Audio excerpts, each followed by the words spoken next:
ભાવનગરમાં Siddheshwar sports complex ખાતે Bhavnagar basketball લીગની છઠ્ઠી સિઝનનો ભવ્ય પ્રારંભ થયો। તાજેતરમાં હિમાલયા મોલ ખાતે આ લીગની ટ્રોફી અને ટીમ જર્સીનું ભવ્ય લોન્ચિંગ કરવામાં આવ્યું હતું।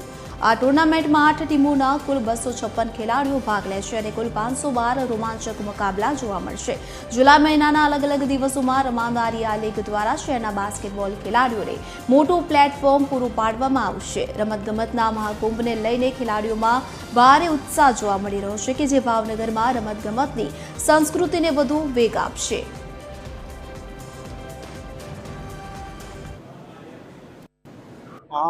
જે सीजन 6 रमाई रही है आज ने आनी पहला 5 सीजन बहुत सफलतापूर्वक भावनगर में पूरी थयेली है और पहले थी ज आपणे 8 टीमों आयोजन आमां राख्युं छे कारण के लीग टूर्नामेंट होय त्यारे हमेशा फिक्स करवुं पड़तुं होय के भाई કેટલી टीमों तमारे रमाड़ी शकशो। तो 8 टीमोनी आपणे पहलेथी व्यवस्था करी है छोकराओ अने छोकरीओनी अने जुदा जुदी केटेगरी में अंडर 14 अंडर 16 अंडर 18 अने सीनियर विभाग आ बधा ज मळीने टोटल 256 खेलाड़ीओ आपणे अहींया भावनगर आंगणे रमशे।